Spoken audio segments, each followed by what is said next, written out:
Hello friends, എല്ലാവർക്കും Mallu Kannada food and ചാനലിലേക്ക് സ്വാഗതം. ഇന്ന് നമുക്കൊരു അടിപൊളി ഈത്തപ്പഴം അച്ചാർ ഉണ്ടാക്കിയാലോ. Come on, let's go to the video. ആദ്യം തന്നെ ഒരു 10-15 നാരങ്ങ, ചെറുനാരങ്ങ, നല്ല പഴുത്ത ചെറുനാരങ്ങ നോക്കി എള്ളെണ്ണയിലിട്ടിട്ട് ഒരു 5 മിനിറ്റ് അല്ലെങ്കിൽ ഒരു 8 മിനിറ്റ് നമുക്ക് നല്ല രീതിയിൽ വഴറ്റിയെടുക്കാം. ഇത് നമ്മളെ പുറത്തെ തോട് സോഫ്റ്റ് ആവാനും അതേപോലെ അച്ചാർ ഉണ്ടാക്കുമ്പോൾ നാരങ്ങ സോഫ്റ്റ് ആവാൻ വേണ്ടിയിട്ടാണ്. പിന്നെ ഞാനിവിടെ എടുത്തിട്ടുള്ളത് 2 കിലോ ഈത്തപ്പഴമാണ്. അപ്പോൾ അത് നല്ല രീതിയിൽ കുരുവില്ലാത്ത ഈത്തപ്പഴം നമുക്ക് മാർക്കറ്റിൽ മേടിക്കാൻ കിട്ടും. അതിങ്ങനെ നീളത്തിൽ ഒന്ന് കീറി വെക്കുക. അതിനുശേഷം ഇളം ചൂടുള്ള വെള്ളത്തിൽ ഇതൊന്ന് കഴുകിയെടുക്കണം. അപ്പോൾ ഒറ്റ പ്രാവശ്യം കഴുകിയാൽ അധികം കഴുകിയ അതിലുള്ള മേലത്തെ സ്ട്രക്ചറൊക്കെ പോകും. അപ്പോൾ ഇളം ചൂടിൽ ഒരൊറ്റ പ്രാവശ്യം കഴുകിയെടുക്കുക. അതിനകത്ത് ചെളി ഉണ്ടാവും, ആ ചെളി ഒന്ന് വരാൻ വേണ്ടിയിട്ടാണ്. കഴുകിയതിന് ശേഷം ഇത്തിരി മഴക്കുണ്ടായിരുന്നു, അതൊക്കെ മാറി നല്ല നീറ്റായിട്ട് നമ്മുടെ ഡേറ്റ്സ് വന്നിട്ടുണ്ട്. അത്ര അഴുക്ക് നമുക്ക് കളയാം. അതേപോലെ തന്നെ ഉണക്കമുന്തിരി ഇതേ രീതിയിൽ ചെറിയ ചൂടിലൊന്ന് വെള്ളത്തിലൊന്ന് മുക്കിയെടുക്കണം. അതിനുശേഷം നമ്മൾ നേരത്തെ വഴറ്റി വെച്ച നാരങ്ങ ഓരോന്നെടുത്ത് നല്ല രീതിയിൽ തുടയ്ക്കണം.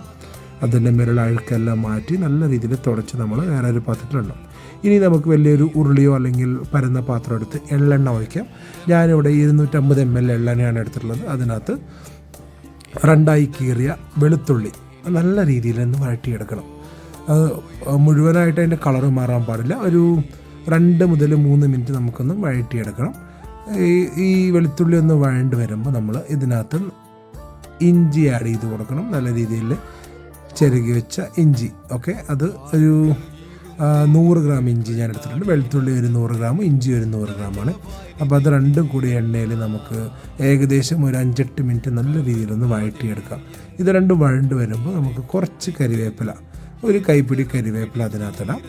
പിന്നെ നല്ലൊരു മുളക് പൊടി. ഇത് ഞങ്ങൾ പിരിയൻ മുളക് വീട്ടിൽ മേടിച്ച് വെയിലത്ത് ഉണക്കി പൊടിച്ച പിരിയൻ മുളകാണ്. അതല്ല എന്നുണ്ടെങ്കിൽ കാശ്മീരി മുളക് ഉണ്ടെങ്കിൽ അതും, പിന്നെ എരിവുള്ള മുളകും രണ്ടും മിക്സ് ആക്കിയാലും മതി. എരിവിനും കളറിനും വേണ്ടിയാണ്. വേറെ അഡീഷണൽ കളറൊന്നും ഇടുന്നില്ല.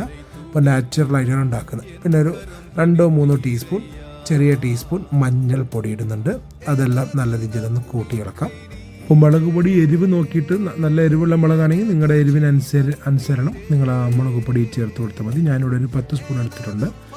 അപ്പോൾ നിങ്ങളുടെ ആവശ്യത്തിനനുസരിച്ചാണ്. പിന്നെ നമുക്ക് വേണ്ടത് ഉലുവപ്പൊടിയാണ്. ഉലുവ ഒന്ന് വറുത്തൊരു 2-3 ടീസ്പൂൺ വറുത്ത് നല്ല രീതിയിൽ പൊടിച്ചത്. പിന്നെ കായത്തിൻ്റെ പൊടി, കായം ഇങ്ക് ഉണ്ടല്ലോ, അതിൻ്റെ പൊടിയും എല്ലാം കൂടി നല്ല രീതിയിൽ ഇളക്കുക. പിന്നെ അത് നമ്മൾ നേരത്തെ മാറ്റി വെച്ച 10-15 നാരങ്ങ ഉണ്ടല്ലോ, അത് നല്ല രീതിയിൽ ഇതേപോലെ ചെറുനാരങ്ങ ഇതിൻ്റെ കൂടെ നല്ല രീതിയിലൊന്ന് വഴറ്റിയെടുക്കണം. അപ്പോൾ അതെല്ലാ ഭാഗത്തേക്കും സ്പ്രെഡ് ആവുന്ന പോലെ. പിന്നെ ഉപ്പ് ആവശ്യത്തിനനുസരിച്ച് നിങ്ങൾ നോക്കിയിടുക. അപ്പോൾ ഇവിടെ ഞാൻ 2 കിലോ ഡേറ്റ്സ് ആണ് എടുക്കുന്നത്. അപ്പോൾ ഏകദേശം ഒരു 10-12 സ്പൂൺ ഞാൻ ഉപ്പിട്ടിട്ടുണ്ട്.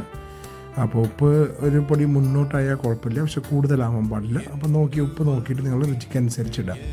അപ്പോൾ ഇത് നല്ല രീതിയിൽ ഇളക്കിയതിന് ശേഷം നമ്മൾ നേരത്തെ കഴുകി മാറ്റി വെച്ച ഉണക്കമുന്തിരിയും അതേപോലെ തന്നെ ഈത്തപ്പഴവും അതിനകത്ത് ഇട്ടുകൊടുത്ത് നല്ല രീതിയിലൊന്ന് ഇളക്കി കൊടുക്കാം. എല്ലാ ഭാഗത്തേക്കും എരിവും ഉപ്പും എല്ലാ ഭാഗത്തേക്കും പിടിക്കുന്ന രീതിയിൽ നമുക്കൊന്ന് ഇളക്കി മറിച്ച് കൊടുക്കാം. ഓക്കെ, അപ്പോൾ അച്ചാറിൻ്റെ ഏകദേശം പണി കഴിഞ്ഞിട്ടുണ്ട്. അപ്പോൾ ഇതെല്ലാം നല്ല രീതിയിലൊന്ന് മിക്സ് ആക്കുന്നവരൊന്ന് വെയിറ്റ് ചെയ്യുക. മിക്സ് ആക്കിയതിന് ശേഷം കുറച്ച് ഉപ്പ് കുറവുണ്ടായിരുന്നു. അപ്പോൾ ഞാൻ കുറച്ചും കൂടി ഉപ്പിട്ടിട്ടുണ്ട്. അപ്പോൾ ഞാൻ ടോട്ടലായിട്ട് 16 സ്പൂണ് ഉപ്പിട്ടിട്ടുണ്ട് ഇതിനകത്ത്. ഇനി നമുക്ക് വേണ്ടത് സൊർക്കയാണ്. ഒരു 500-550 ml സൊർക്ക നമ്മൾ ഇതിനകത്ത് ഒഴിക്കുന്നുണ്ട്. 2 ഗുണമുണ്ട്. ഒന്ന്, നമുക്ക് അച്ചാർ ടൈറ്റ്നെസ് മാറി ലൂസായിട്ട് വിളമ്പുമ്പോൾ ഒക്കെ നമുക്ക് ഇലയമേ വിളമ്പുമ്പോൾ എല്ലാം അല്ലെങ്കിൽ സർവ് ചെയ്യുമ്പോൾ നമുക്ക് കറക്റ്റായിട്ട് ആ സ്പൂണിൽ കിട്ടുന്ന രീതിയിൽ കിട്ടും. അതേപോലെ തന്നെ ആ സൊർക്കയിലെ പുളിയൊക്കെ അതിലേക്ക് പിടിക്കുമ്പോൾ ഒരു പ്രത്യേക രുചിയാണ്. എന്തായാലും വീഡിയോ ഇഷ്ടപ്പെട്ടാൽ ലൈക്ക് ചെയ്യുക, സബ്സ്ക്രൈബ് ചെയ്യുക, ഷെയർ ചെയ്യുക. Thank you so much.